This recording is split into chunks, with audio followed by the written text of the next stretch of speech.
Você, cada dia melhor.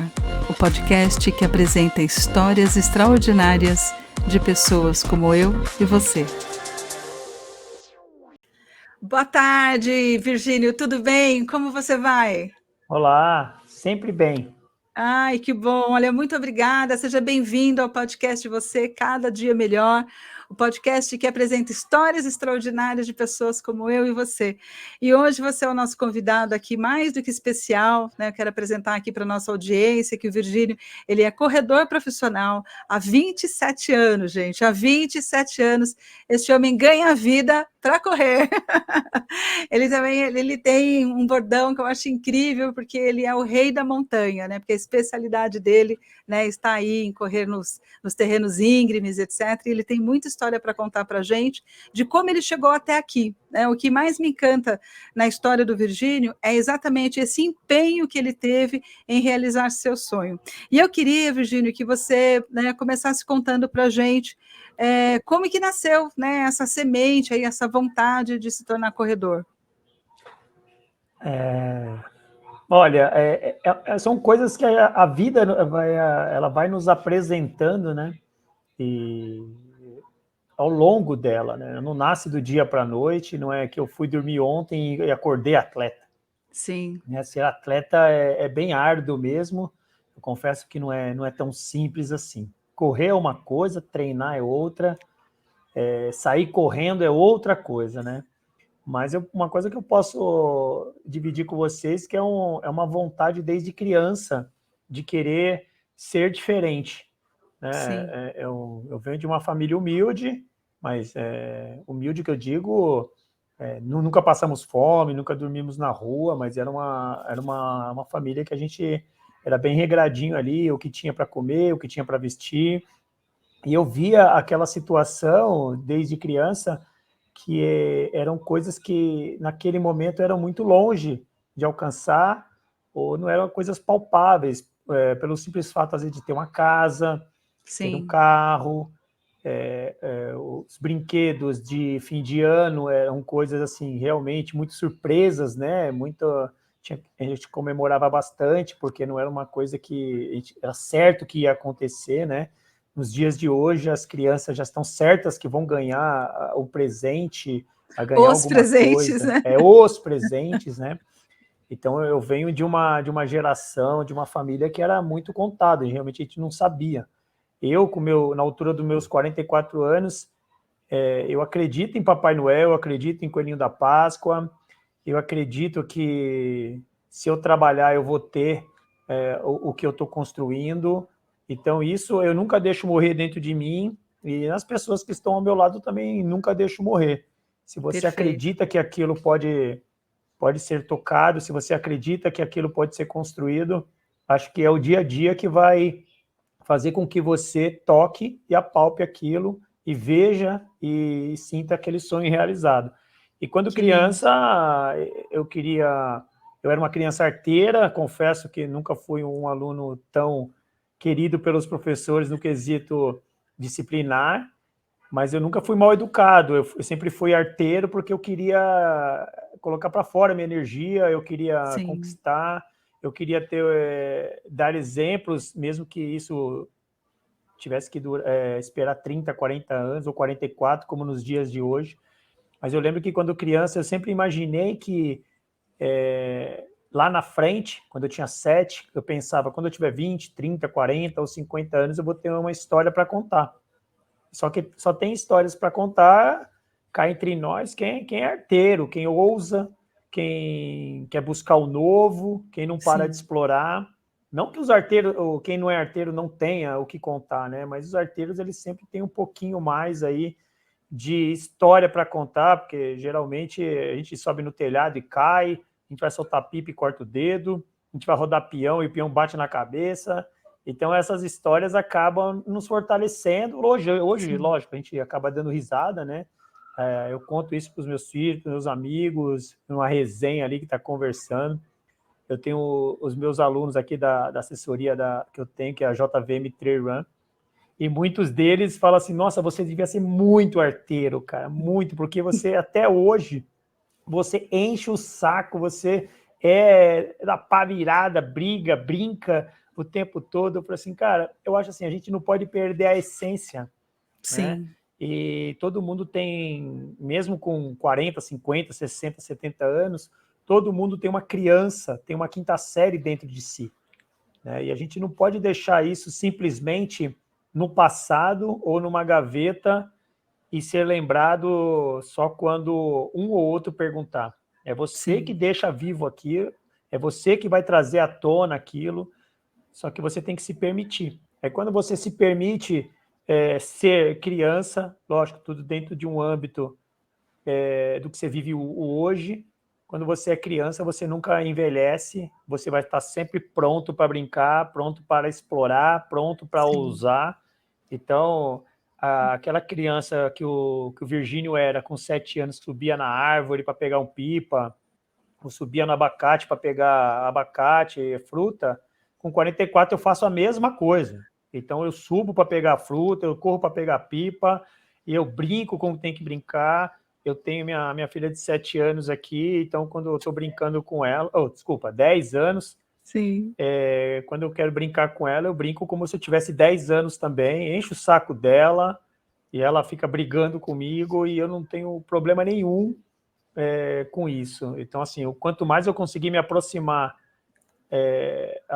trazer as pessoas para quem eu sou, no todo, quando eu falo todo, no todo Virgínio com 1 ano ou Virgínio com 44 anos, eu vou estar fazendo isso o tempo todo, isso em qualquer ramo da minha vida. E correr sim, sempre foi uma atividade minha, porque eu sempre gostei de soltar pipa, eu sempre gostei de jogar bola na rua.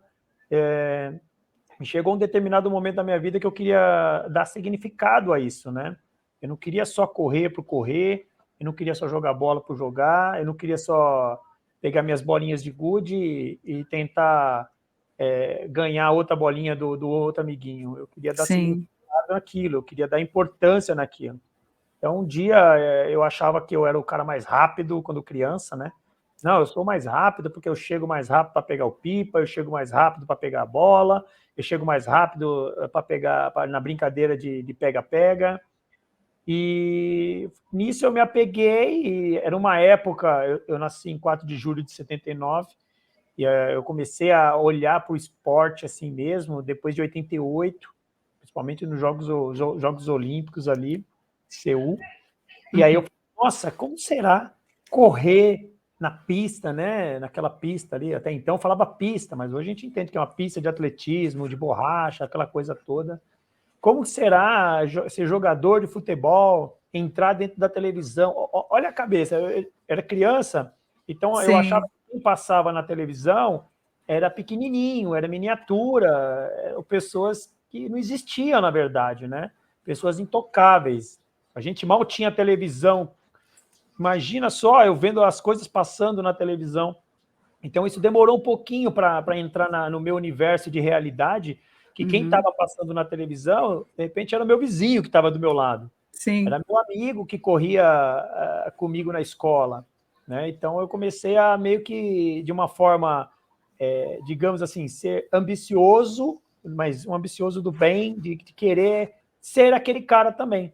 Ser o uhum, jogador de futebol, ser o atleta, ser o cara diferente, ser o cara da novela, ser o cara do jornal. Quem, dependendo da idade que está nos ouvindo aqui, se eu falar que quando no Jornal Nacional o Cid Moreira falava boa noite, meu pai falava boa noite. Todo mundo falava boa que noite lindo, também. Então, era uma coisa que a gente se aproximava daquele universo da televisão, sim, mas era uma coisa que a gente não tocava, né? Só que os anos foram passando, as fases foram se aproximando, o Zé foi virando uma criança um pouquinho maior, foi estudando, foi virando adolescente, foi se tornando homem, foi começando a não querer só correr, como jogar bola, quis namorar, quis comprar, quis estudar, quis trabalhar. E isso foi crescendo dentro de mim, né? Então, uhum, eu passei a entender que quem estava na televisão não eram pessoas intocáveis, né? Eu poderia ser aquilo também. Então, quando eu falo eu poderia ser aquilo, eu comecei a transformar meus sonhos. Eu falei assim, cara, eu posso realizar isso também. Eu posso ser jogador de futebol. Eu posso ser corredor também, eu posso ser atleta. E aí eu sempre me apeguei dessa forma, para que tudo que eu queria, um dia eu ia realizar. Isso poderia demorar um pouquinho, eu já tinha entendido que não poderia ser da noite para o dia. Sim. Eu teria que passar, na verdade, por um processo onde eu tivesse essa conquista. Eu uso muito um termo de Raul Seixas, que ele fala que nas músicas da Metamorfose, né? Ele fala, é chato chegar a um objetivo no instante, então eu prefiro ser essa metamorfose ambulante. Então, eu sempre penso dessa forma. Mas se a gente chegar muito rápido naquilo que a gente almeja, sonha, escreve e busca, acho que a gente vai chegar meio sem sentido, né? Hoje eu sou corredor de montanha e eu vejo muito isso, né? Às vezes eu vou correr nos maiores picos do Brasil, por exemplo. Acabo de fazer uma prova no Pico da Bandeira, que é o terceiro maior pico do Brasil. Nossa. E às vezes você chega muito rápido no pico, você chega, tira uma foto, você viaja no horizonte, aí você tem que voltar. Você tem que descer do pico, né? Primeiro que lá ninguém se habita, o ar é de rarefeito, o atrativo realmente é mental, mental, você viaja nas suas ideias, isso com 44 anos, mas quando você é adolescente, você é criança, quando você chega, tá, cheguei, vamos voltar. Aí você volta para a base, reúne suas ideias, seus sonhos e parte para outro caminho. Né? Então, isso me fez, ao longo da vida, saber que assim, é chato chegar a um objetivo no instante, mas eu vivo cada momento, cada processo para o meu objetivo final. Que perfeito. Nossa, Virgínio, além de tudo, de Lívia, corredor... Você Muda? pronto, Você não está... pronto. melhorou? Ah, tá. Além de ser corredor, você também é professor, que é verdade, né? Agora você comentou aí, eu lembrei. Você também leciona, você ensina pessoas a correrem, é isso? Sim, eu tenho uma assessoria, que esse ano nós vamos completar 14 anos, que é a JVM Trail Run, assessoria esportiva em qualidade de vida. Aqui nós cuidamos tanto do corpo quanto da mente, quanto dos sonhos das pessoas. Cada um tem um sonho aqui, cada um tem um sonho de sair do sofá, outros têm um sonho de quebrar barreiras dos 5 quilômetros, outros querem quebrar a barreira dos 50 quilômetros, 100 quilômetros, e assim vai. Então, cada um chega aqui com uma ambição. Tem aqueles que chegam, não, eu só quero correr, não tenho nenhumas ambições, aí daqui a pouco passa 1, 2 meses, ele já vê que, assim, cara, eu quero correr mais porque eu quero emagrecer, eu quero treinar mais porque eu quero chegar mais longe, eu quero treinar mais porque eu quero chegar mais longe, mais rápido. Então, a gente cuida desses sonhos aqui que eles acabam dividindo com a gente aqui. Nossa, que gostoso.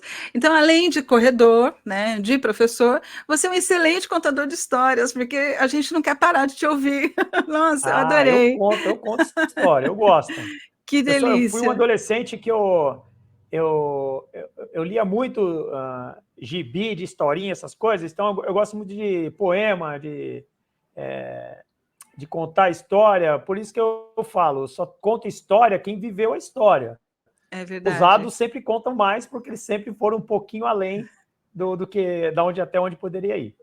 Entendi. Nossa, é isso mesmo.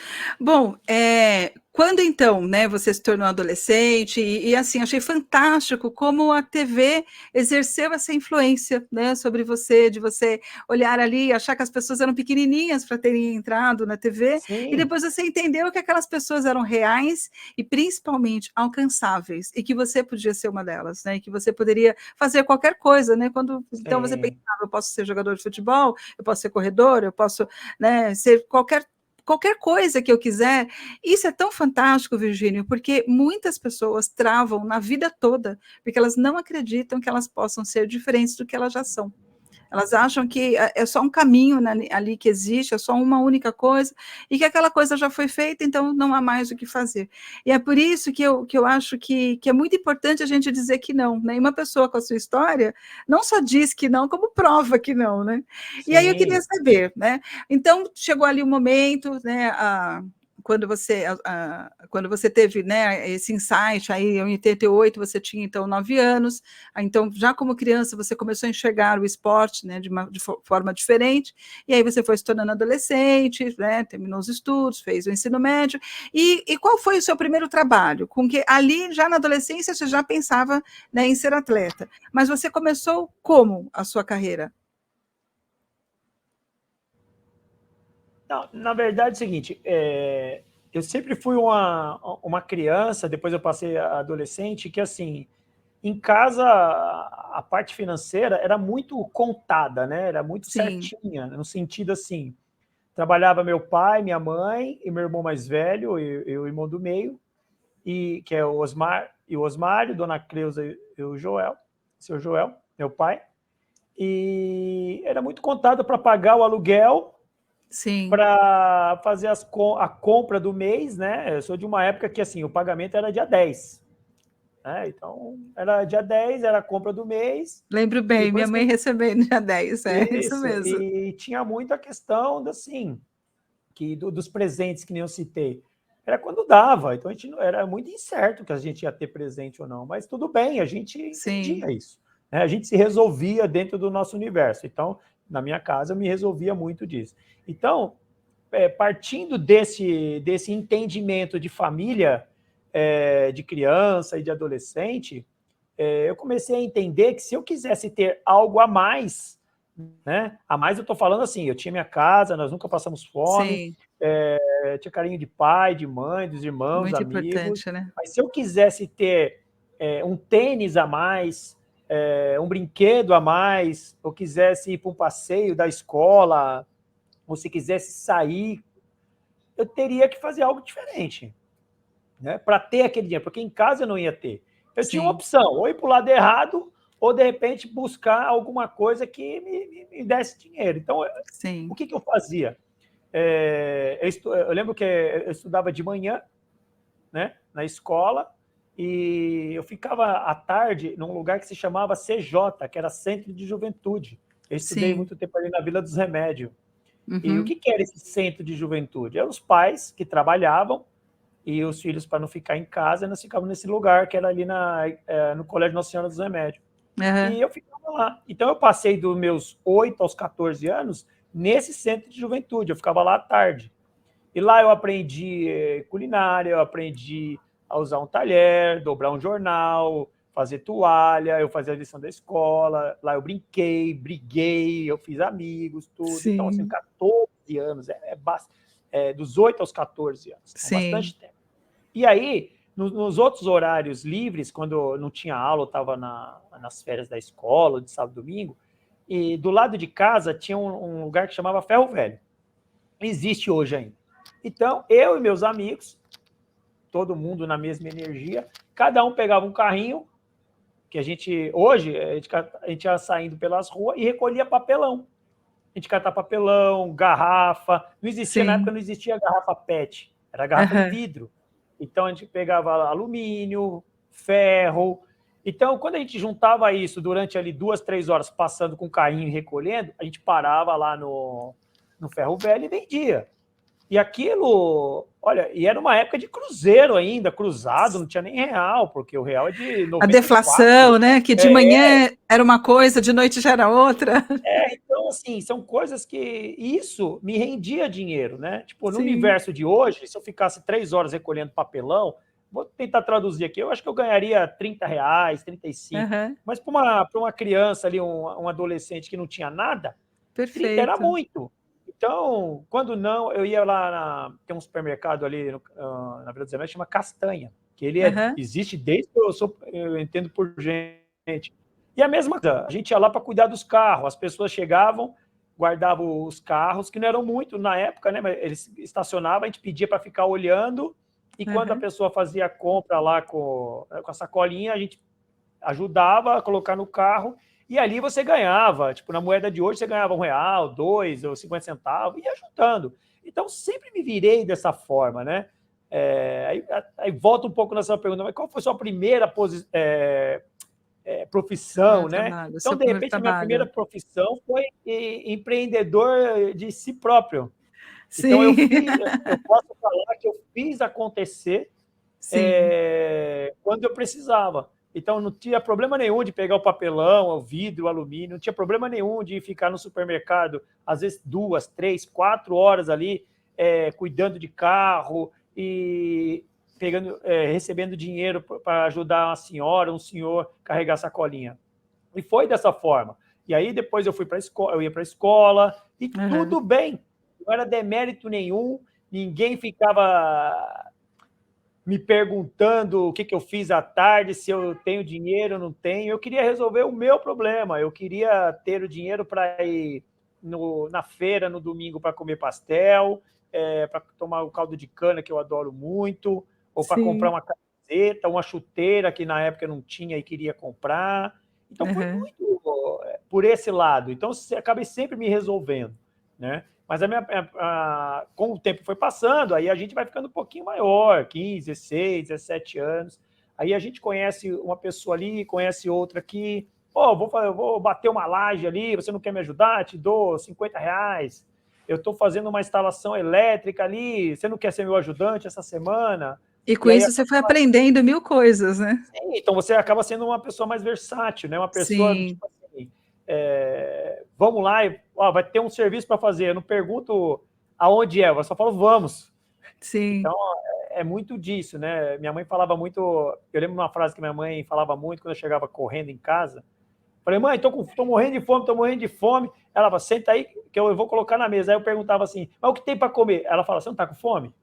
Quem tá com fome não pergunta o que tem para comer.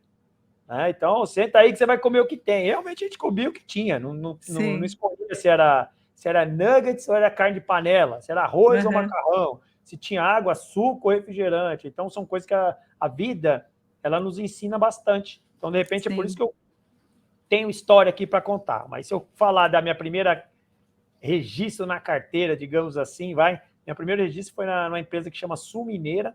Isso foi em 1995. Eu era office boy.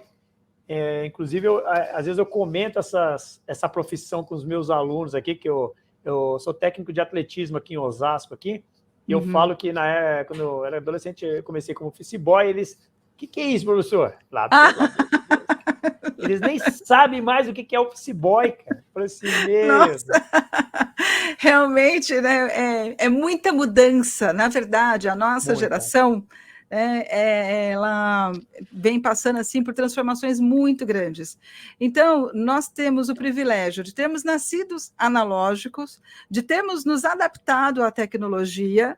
Sim. E hoje lidarmos com as duas coisas, né? Então, realmente, assim, daqui para frente, isso já não vai mais acontecer, né? Daqui para frente, tudo é digital, né? Tudo mesmo, mas até, né, esse momento era isso, as pessoas, né, a gente tem muita coisa que, outro dia eu mostrei para os meus filhos, acho que um aparelho de fax, e eles ficaram sem entender como aquilo funcionava, sabe? Como assim, né? Não apresenta para ele mimeógrafo não, hein? É mesmo, ainda tinha um mimeógrafo, né? É verdade. Tinha um mimeógrafo. Então, assim, realmente acho que foram desafios muito grandes, né? E isso nos torna melhores, né? Aquilo que representa uma dificuldade, aquilo que extrai de nós, né, o mais difícil, realmente nos torna melhores, nos torna mais fortes. Né?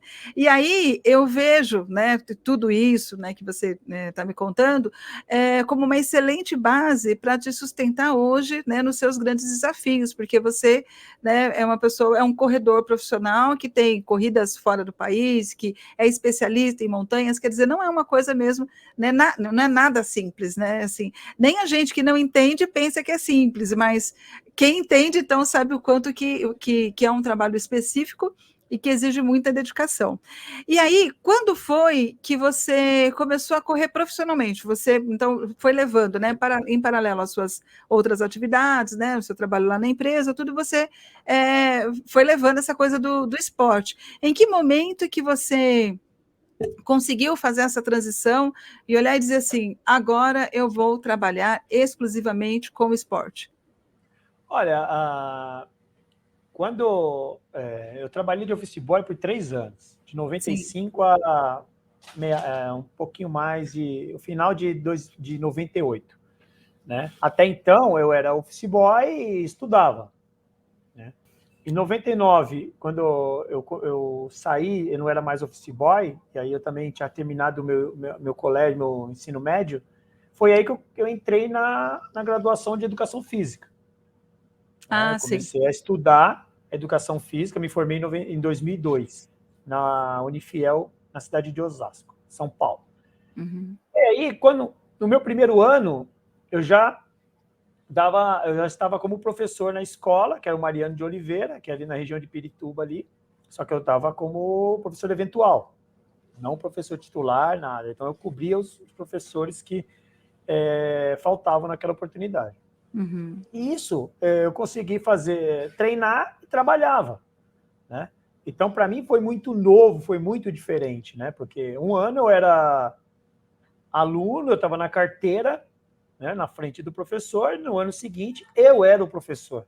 Eu estava direcionando aquelas pessoas que estavam na carteira à minha frente. E eu lembro muito bem que na empresa que eu trabalhava na Sumineira, eu recebia R$202. E quando eu comecei a dar a aula de Educação Física como professor eventual, eu recebia R$600. Então, para mim, aquilo foi algo assim perto do espetacular. Eu ganhava 3 vezes mais, né? Eu não tinha a noção não, eu nem queria ser o crítico de falar, não, agora eu sou professor, eu tenho que ganhar X. Não, eu fui muito matemático, né? E natural, porque, cara, eu tinha 200, hoje eu tenho 600, independente da posição que eu estou atuando agora, né?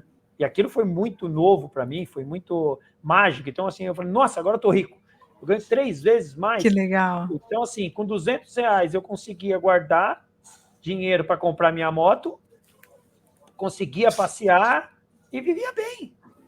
Aí, quando eu falei assim, ganho 600 e vou conseguir ficar treinando, é tudo que eu queria. E isso Aí você saiu da empresa e ficou só como professor?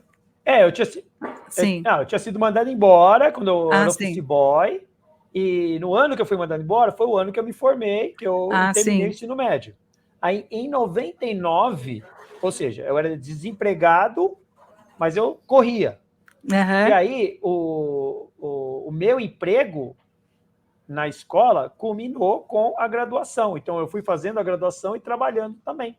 Entendi. Só que até então, eu estava trabalhando na escola e eu treinava no SESI de Osasco. Isso passou 99, 2000, 2001, me formei em 2002. Quando eu me formei em 2002, fui fazer na pós-graduação no Unifiel, de treinamento esportivo. Depois eu fiz outros cursos de especialização como técnico de atletismo.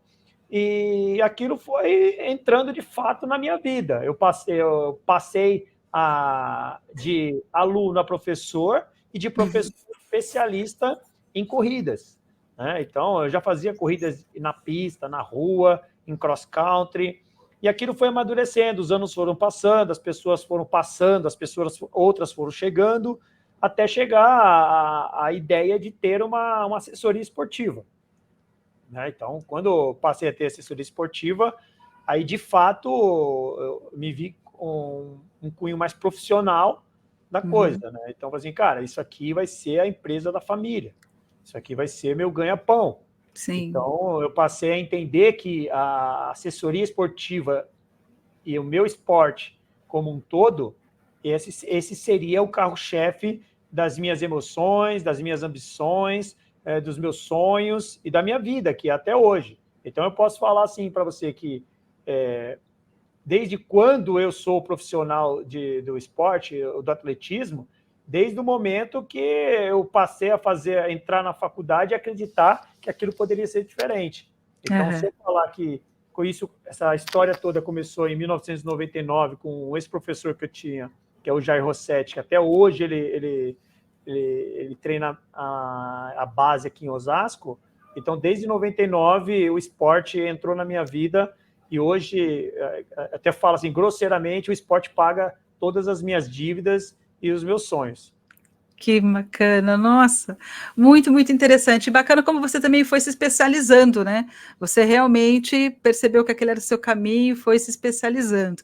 E eu queria que você falasse um pouco das corridas que você fez, porque, abrindo um parênteses aqui, né? Eu tive a oportunidade de conhecer o Virgínio, que ele era meu vizinho, né? Aqui, infelizmente, né? Teve que se mudar, mas a gente, né, tinha oportunidade. E de vez em quando a gente tinha aquelas conversas pílulas, né? Assim, se encontrava, Sim. conversava um pouquinho. E eu gostava muito, né, de ouvir, porque eu sinto em você uma energia, né, uma paixão, né, pela Obrigado. corrida, assim, que é muito boa, assim, sabe, que contagia mesmo as pessoas, né, e aí via você, né, se preparando para as corridas, vindo, você, sua esposa, né, as crianças, aquele movimento todo, então, de vez em quando eu via, né, eu acompanhava as suas corridas, e eu tive a oportunidade, conversando com você, de saber que você, né, tem corridas fora do país, que você tem, né, muitos prêmios, eu queria que você falasse um pouco, então, desse seu lado, né, desse avanço, né, que você teve, e porque, assim, além de tudo, é uma coisa muito legal que você compartilha isso com outras pessoas, né? Você tem seus alunos, você foi ampliando, né, tudo isso. Mas eu queria agora que você falasse, assim, dessa vida de corredor mesmo, né, das corridas que você fez, e enfim, de trazer um pouco para a gente esse universo, porque não é todo dia que a gente encontra um corredor profissional, né, ao nosso Ah, lado. Então, eu quero aproveitar aqui. entendi. Não, eu acabei começando as minhas corridas nas pistas de atletismo, né? Em Sim. corridas de 800, 1.500, 3.000, 5.000, 10.000 metros na pista, né? Onde eu aprendi muito, não só a correr, mas como correr, né? Aprendi a também entender o meu corpo, aprendi matemática, física, porque correr é cálculo, na montanha é física pura, para você ter que entender Nossa. para onde você vai levar a massa e para onde você vai distribuir as devidas cargas, né? E essa carga que eu estou falando é corpo, né? Então, nem tudo que vai para frente ela vai com eficiência se você não souber distribuir as devidas cargas, as devidas intensidades, né? Então, depois de ter corrido nas pistas, corrido provas de rua, de 10, 12, 21 e maratona. Eu Nossa. destaco, acho que 3 provas na rua, assim, com grande relevância. Uma foi a minha primeira maratona, que foi em 1997, que eu fiz em Ribeirão Pires. Quando eu falo maratona, eu estou falando de 42.195 metros, que é a distância oficial, onde eu fui surpreendido pelas minhas ambições, porque eu tinha sempre conto isso, que meu cálculo para correr 42, para correr uma maratona, era correr 4 provas de 10 e estava tudo certo. Na matemática, realmente né? 40 Uhum. mais os 2.195 metros. Mas quando a gente fala isso do nosso sistema, organismo, não é bem assim que funciona. E foi uma prova que me levou a ficar 4 horas, 24 minutos e 48 segundos em atividade. Então, ela me marcou pelo fato de, tipo assim, maratona, Virgínia, maratona, prazer. Então, eu comecei a entender que eu não era tão rápido Sim. e eu precisava entender o que é ser resistente, né? Então, ao longo da vida, hoje, mais uma vez, chegando a 44 anos, eu lembro dessa prova com muito carinho, com muito ensinamento que ela me deu, e a ponto de estar explanando aqui para vocês hoje. E também conto da minha primeira maratona, meu recorde na maratona, que foi na maratona de Blumenau, isso em 2003, que eu fiz 2 horas, 22 minutos e 10, aonde foi o Nossa. ápice da minha performance dentro dessa distância. Eu falo muito da maratona, porque no cenário do atletismo corrida, a maratona é emblemática, tem toda uma história, então eu curto muito isso. E a outra é a meia maratona da Disney, que foi em 2012, onde eu fui o primeiro brasileiro a vencer a meia maratona da Disney, e culminou também com o pedido de casamento da minha esposa, que nós estamos Que juntos até hoje. legal. Então, além de história de atleta, de transpirar, suar, tem toda uma Sim. história que está junto com a minha família e está sendo escrita até hoje. E hoje, nos dias de hoje, quando eu falo dias de hoje, desde 2007 para cá, eu coleciono títulos, provas, resultados nas corridas de trilha e montanha, né? Por onde eu passei. Quando eu entrei nesse universo das corridas nas montanhas, eu tinha a ambição de querer defender o Brasil querer participar de campeonatos mundiais, seja no Brasil ou fora dele também. Então, eu posso dizer que tem bastante história aí, bastante coisa para contar, que eu queria. Eu fui lá, vivi o processo e conquistei. Eu queria estar muito em mundiais. Então, eu fui para o Mundial de 2017 como atleta, 2018 como técnico, 2019 eu fui no Continental Sky, que é uma outra modalidade da montanha. Então, ao longo desses anos, posso reclamar porque eu vivi todos os processos e aquilo que eu queria eu acabei conquistando. Uns demoraram 1 ano, outros 9, outros 10 anos, mas não tem problema, porque acho que a vida é isso, né? A vida é de construção, ela não é somente de festa, e a festa dura um dia, às vezes 2, e o processo ele leva, às vezes, 1, 2 ou 10 anos. Verdade. Realmente, né, muito, muito, muito incrível, assim, uma trajetória incrível, intensa, né, muito bem aproveitada. Eu acho que, em meio a tudo isso, teve também aí uma coisa que muitos atletas não têm, você teve muita estratégia, organização mental e soube se direcionar. Né? A gente vê, por exemplo, a questão, né, no futebol, muitos atletas que ganham muito dinheiro, e quando saem do futebol, eles estão, né, com uma mão na frente e outra atrás, não sabem para onde foi, né, tudo aquilo, porque não tiveram, né, nem a organização mental, nem a estratégia, nem outros cuidados que é necessário ter. Né? Então, a gente percebe que, no meio de tudo isso, você é o atleta, mas você também é o gerente da sua carreira, né? Você, né, tem aí todo um pensamento, e isso eu acho que é muito importante, né? Principalmente para os jovens, né? Principalmente para aqueles que quiserem pensar, né, num caminho como o que você escolheu. Eu queria também que você me falasse, Virgínia, assim, no meio de toda essa trajetória, qual foi o período ou a situação, né, o momento assim em que você viveu uma grande dificuldade que você pensou, acho que eu não vou conseguir, acho que eu vou desistir, eu vou fazer outra coisa. Se teve esse momento, né? Porque talvez nem tenha tido, mas houve alguma situação assim em que você duvidou que você ia conseguir, você conseguiu dar uma virada aí? Geralmente, esses pensamentos, né, eles vêm depois de uma derrota, de um fracasso ou de um momento ruim. Sim. Né? Eu costumo falar que quando a gente começa uma corrida, seja ela de 10 ou 20 quilômetros, ninguém pensa em parar na largada, nas descidas ou na chegada. As pessoas só pensam em parar, desistir ou falar, não consigo mais, quando está subindo, onde tem uma fadiga muscular mais concentrada. No meio da prova, às vezes na parte plana, quando chega, você fala assim, nossa, eu já fiz 50%, ainda faltam mais 50%, que aí já é uma fadiga mental, porque você causa uma dúvida. E quando eu estou nesses momentos de dúvida, eu logo me pergunto por que eu estou fazendo aquilo. Sim. E aí eu me respondo porque eu me propus a viver o processo para estar ali. Então, essa resposta tem que ser muito rápida, só que quem toma essas decisões somos nós mesmos. Né? Somos nós que temos as gavetinhas aqui na nossa massa cinzenta, com essas devidas respostas, e essas respostas elas estão dentro de um processo que você viveu. Sim. Se você não viveu, tudo é novo. Na hora da prova, isso seja numa prova do Enem ou na minha prova de corrida. Então, nós estudamos para ter conhecimento, para ter conteúdo, para primeiro dialogar consigo mesmo.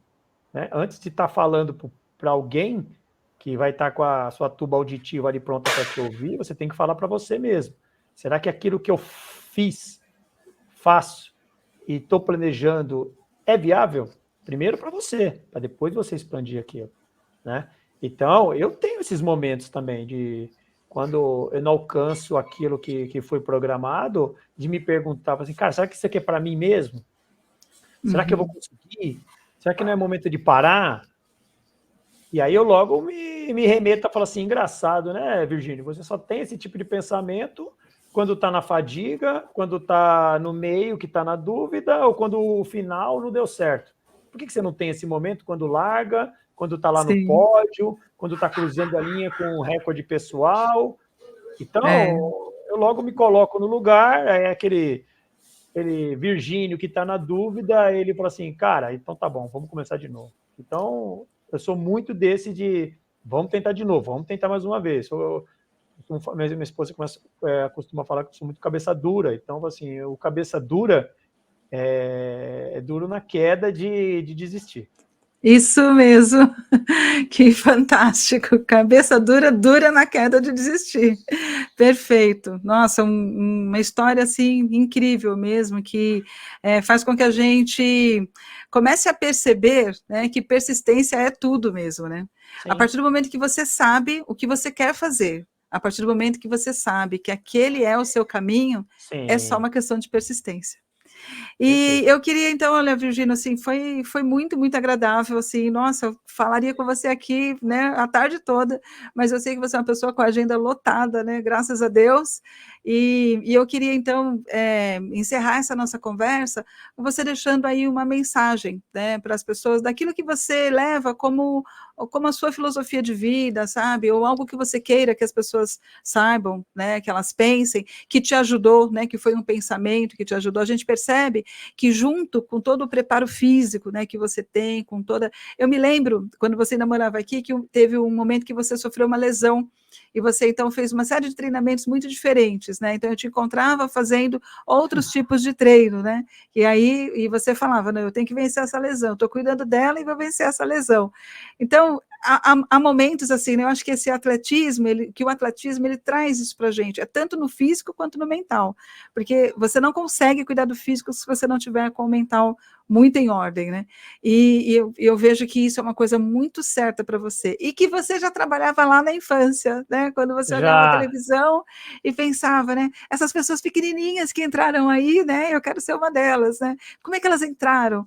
Né? Essa coisa, né? De... O tubo da televisão para ver, né? Sim. Conseguia ver, pegar, e nunca conseguia, mas também eu não entendia como que elas entravam lá dentro, né? Não entendia Sim. toda essa ciência, essa tecnologia. Hoje nós temos até quase que um holograma que fica do seu lado ali, né? É verdade, né?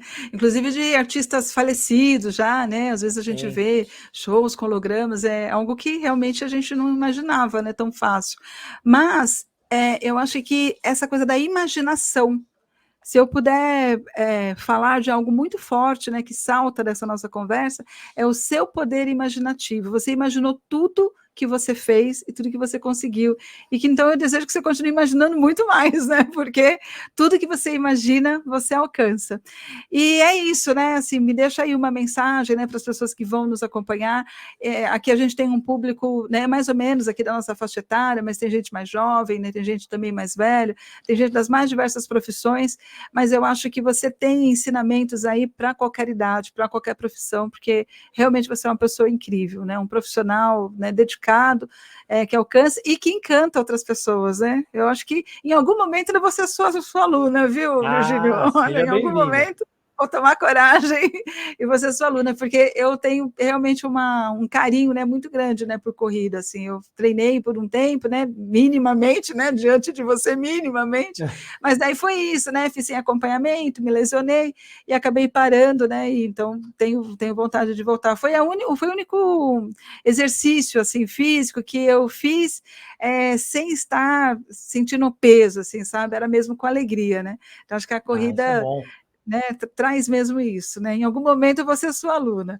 E eu queria então que você, né, encerrasse aí com esse pensamento e depois você deixasse aí suas redes sociais, seu contato. Você me falou que vocês estão reformulando o site, né? Então Sim. deixa o site aí, depois eu também vou deixar por escrito, porque eu espero que as pessoas, né, te acompanhem lá, te acompanhem no Instagram, porque tem mesmo muita coisa bacana. Olha, o recado que eu tenho para dar, que eu acabo usando muito, né? Que é o Virgínio aqui, é pai, professor, técnico, de atletismo, né? E atleta.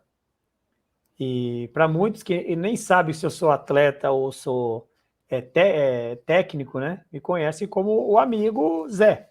E Sim. aí, Zé, como que você tá? Depois, na resenha, a gente fala como que a gente está. Então, as pessoas que estão mais próximas, que a gente pode sentar e conversar. Para as pessoas que estão aí na frente da telinha, seja do seu computador, do seu celular, ou para as pessoas que simplesmente me veem passar correndo na rua por uma questão de repetição. Nossa, aquele cara passa aqui todo dia, ou toda quarta, ou todo sábado, todo domingo. O recado que eu tenho para dar é o seguinte: às vezes eu tenho que me policiar em qual modelo que eu tenho que me posicionar. Eu vou ter que falar como pai, técnico ou atleta. Sim. Né? Mas eu sempre me pego, eu falo assim, cara, qual é a melhor frase ou o melhor, digamos assim, conselho que eu dou? Cara, dar menos do que o seu possível. O possível, não é nem o impossível. É sacrificar o dom recebido. Essa é uma frase de Steven Prefontaine, um dos primeiros atletas da multinacional Nike, que ele falava muito na questão de ser atleta, né? Então, assim, já que ele era atleta, ele era bom naquilo que ele fazia, ele tinha que fazer, porque se ele recebeu aquele dom, ele vai usufruir da melhor forma. Então, trazendo essa frase para o nosso universo de hoje, o nosso universo do dia a dia, o nosso universo do pai, do professor, do atleta, do técnico, é isso. Não precisa ser atleta para dar o máximo. O ser humano, ele precisa entender que é muito fácil falar eu não consigo. É muito fácil falar eu não vou fazer agora, eu vou depois. Então, isso são... eu posso até falar que são títulos e são mensagens prontas, né? Porque realmente é difícil você pegar uma folha de sulfite, uma caneta e escrever um poema. É muito fácil falar, te amo. Tá, mas por quê?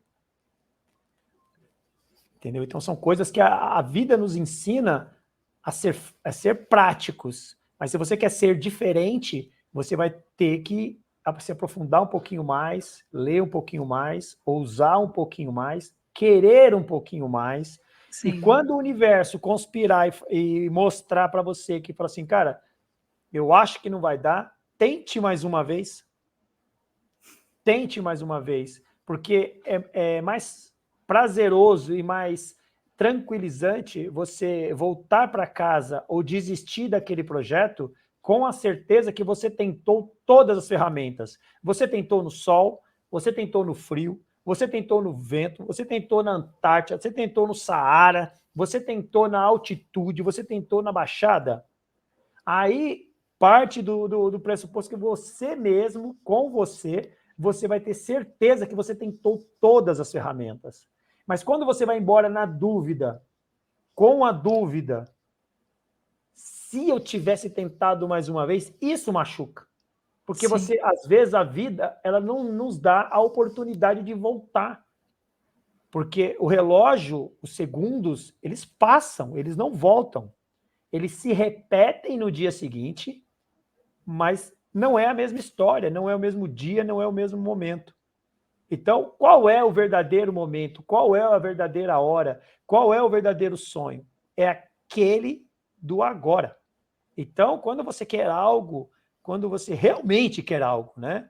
Isso está certo dentro do seu coração, conversa com a sua mente, eles se organizam, porque vai ter momentos que você vai falar, cara, será que é isso mesmo?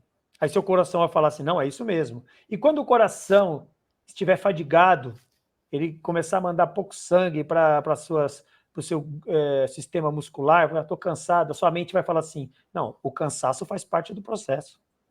Você iria cansar, mas lembra que o que a gente quer está um pouco mais à frente, então dorme aí, descansa um pouco, ou trata uma lesão, como você citou, e vamos continuar. Ninguém falou que o projeto ia ser escrito hoje e ser conquistado amanhã. Nós sabíamos da dificuldade. Então, essa é uma conversa com o próprio eu. E não adianta você falar para a pessoa que está do seu lado, o seu amigo, que ele não entende as suas ambições, o seu processo. Você vai dividir, mas você sempre vai saber o que realmente você quer. Então, isso eu falo como atleta e falo como família também. Quando você de repente você começa a discutir muito com a sua esposa, você não está dando certo de um lado, você tenta do outro, você tenta uma reunião de família, você pede desculpa dali. Só que quando começa a passar 3, 7, 10, 20 anos e não está dando certo, é hora de parar e fazer as contas. Assim, cara, eu tentei no sol, tentei lá no Saara, tentei na Antártida, tentei no frio, no calor, e não deu. É hora de ir embora. Aí, quando você for embora, realmente, eu tentei, eu não tenho motivo para voltar. Então, gente, o recado que eu deixo para vocês, dar menos do que o possível é sacrificar o dom recebido. Eu sou José Virgínio de Moraes, vulgo Rei da Montanha. Ahú! Ai, que lindo! Muito obrigada, Virgínio. Muito, muito obrigada. Eu adorei. Foi uma grande oportunidade, assim, para mim, e tenho certeza uma grande oportunidade para quem tiver a oportunidade de ouvir o nosso podcast. Eu só tenho a agradecer. E deixo aqui as portas abertas para em algum outro momento, se tiver mais alguma brechinha aí na agenda, para você contar a parte 2 dessa história.